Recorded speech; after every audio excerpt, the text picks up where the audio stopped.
Bonjour à tous. Aujourd'hui, on s'embarquera pour un voyage très intéressant à l'intérieur d'un tableau attribué au Caravage, qui se trouve à la galerie d'art ancien du palais Barberini à Rome. Naturellement, il s'agit de Narcisse. Mais qu'est-ce qu'on sait, nous, de Narcisse? De Narcisse, on sait qu'il est le résultat d'une violence. Le dieu fleuve Cephissus viole l'Hyriope, la nymphe des eaux douces, et de cette violence naît un petit garçon qui devient un chasseur. Il est tellement beau qu'il fera tomber amoureuse de lui plusieurs nymphes. Un jour, il part pour la chasse des cerfs dans la forêt. Lorsqu'il rencontre son reflet dans son tangue, il tombe tellement amoureux de son image qu'il plonge sans s'apercevoir dans les eaux de l'étang. Les dieux ont pitié de lui à ce point-là et le font renaître en le transformant en une fleur mais fugale.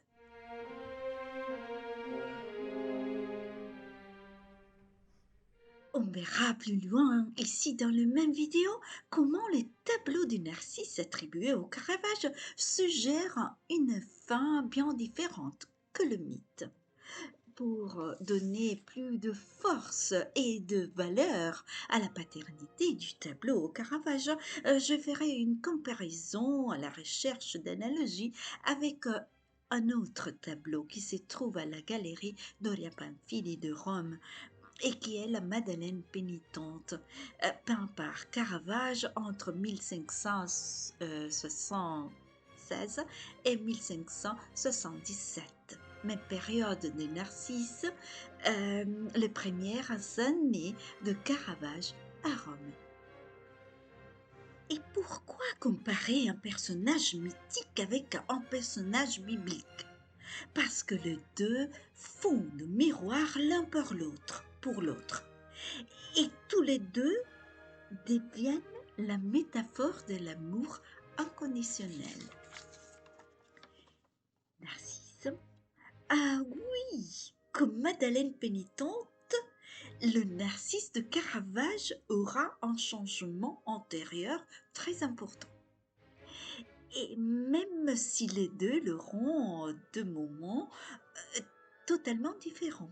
Mais commençons par notre comparaison. Commençons par Narcisse. Ne pensez-vous qu'il s'agit d'un autre portrait de Caravage? De la Madeleine pénitente, on sait déjà qu'il s'agit d'Anna Bianchini, une prostituée de luxe que Caravage a fréquentée pendant longtemps. Et leur amour était un amour passionné. Elle donc lui ouvra la voie à l'initiation, à sa propre recherche antérieure. Elle était une méditative, lui, il était un épéiste. Il utilisait le pinceau exactement comme son épée, racontait Baglioni et Bellori, ces artistes contemporaines qui lui enviaient son génie. Et cette envie, on la ressent beaucoup dans leur biographie, la biographie qu'ils écrivent sur Caravage, 600 après sa mort. Mais passons à notre deuxième observation, le regard. Tous deux, Madeleine et Narcisse, regardent vers le bas. Mais le regard de Madeleine est à droite, et cela signifie qu'elle prend de la distance avec l'observateur. Personne ne peut l'approcher dans ce moment de réflexion sur elle-même et sur son passé. Elle commence à prendre conscience d'elle-même, d'où son affliction. Narcisse, au contraire, n'a pas encore plongé dans les eaux de la connaissance. Il est toujours au seuil de la forêt sombre de Dante, tandis que Madeleine le traverse déjà. Narcisse l'ignore, Madeleine en prend conscience. Mais s'il vous plaît, passons maintenant à observer l'élégance de deux personnages. Lui, il porte un corsage, elle a une robe sans manches. Et ils sont du même tissu, d'un mâle fleuri. En tissu très raffiné, le Caravage connaissait très bien les tissus car il avait été éduqué à l'élégance, dans l'élégance. Il était le fils de Fermo Merici, maître architecte de François Ier Sforza et de Luisa Aratori, fille à son tour de Giacomo, le géomètre de François Ier Sforza. Les deux familles avaient respectivement un blason et donc il s'agissait de familles très importantes, considérées très importantes. Et surtout si l'on pense que François Ier avait assisté au mariage des parents de Caravage. En même temps, Caravage a dû développer bientôt une personnalité bipolaire, on dirait aujourd'hui. Très tôt, il a été éloigné de sa famille. Sa mère et son père sont partis pour Milan, s'installer à Milan lorsqu'il a été éduqué par son grand-père, qui lui a enseigné aussi les mathématiques et le dessin. Mais concentrons-nous un instant sur le tissu et faisons attention à son dessin. Une fleur en forme de calice, les syncrales. Et si c'est le cas, le syncrale nous rappelle son contenu. Et son contenu est le contenu de l'initiation, de la transmutation, de la mort régénératrice, comme cette potion magique des contes de fées. Une mort qui est déjà renaissance. D'un autre côté, les deux mots mort et amour dérivent du même mot latin morse. Donc amorce signifie qu'il est impossible de vivre sans l'amour et que la mort et l'amour sont l'essence de la vie. Et toujours par amour, tous deux, Madeleine et Narcisse, se sont complètement désintéressés de leur monde matériel. On remarque comment Madeleine a abandonné ses onguents et ses bijoux. Ils sont là à côté d'elle. Ces bijoux appartenaient à Anna Bianchini dans la vie réelle, mais ils ont été laissés là à jamais. Ne le regarde plus. Là où Narcisse ne se souvient plus de la raison pour laquelle elle s'est retrouvée dans cette forêt. Il ne se souvient plus de la chasse aux cerfs. L'idée a été abandonnée à jamais. Et maintenant, on regarde aussi le lieu. Le lieu n'existe plus. Derrière Narcisse, la forêt a disparu. Et Madeleine est-elle à l'intérieur ou à l'extérieur? Le lieu sont donc de non-lieux. Madeleine est assise sur le sol en terre cuite. Et lui, Narcisse, est penché sur les tongs. Les deux choses, la terre cuite et les tongs, font référence à la terre-mère, qui donne la vie, mais qui la reprend à tout moment qu'elle juge opportun. Est encore le coup de Madeleine et de Narcisse, qui ne renvoie également à cette conception de l'amour et de la mort. Les deux sont nus et étendus et laissés à la merci de l'observateur, qui peut alors décider de les aimer ou les frapper sans retour.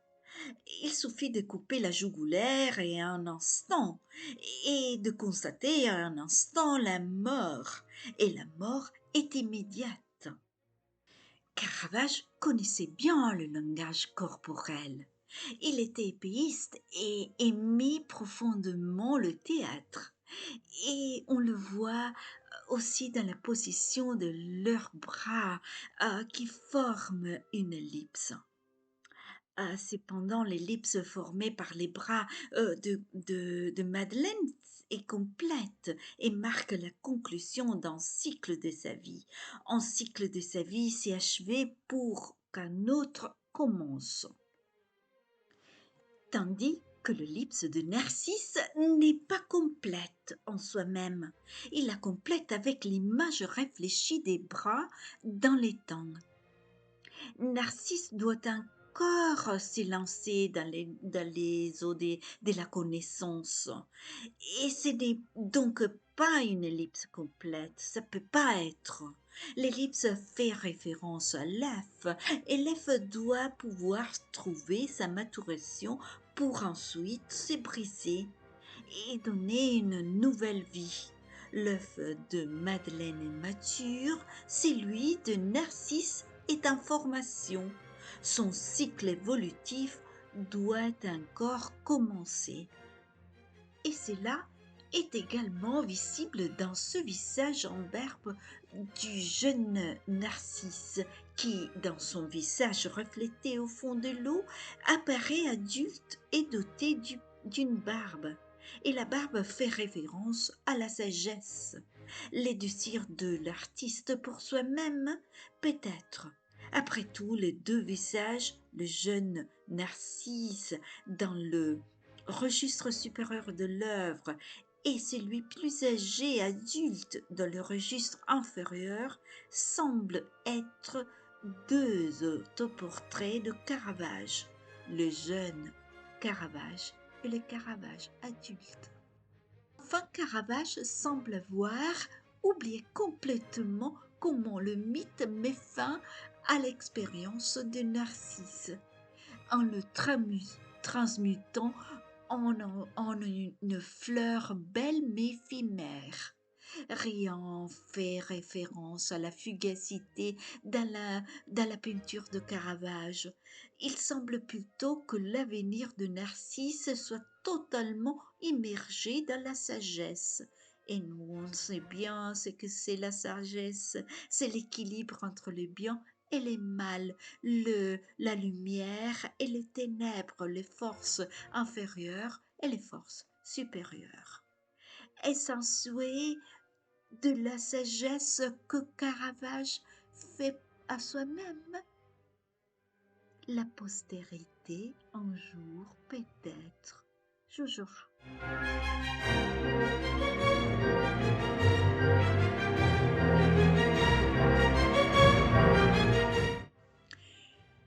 Notre voyage à l'intérieur du tableau de Narcisse attribué à Caravage est terminé. J'espère que vous avez bien apprécié et que vous vous êtes amusé. Je vous donne donc rendez-vous à nos prochains voyages dans le monde de l'art. Au revoir.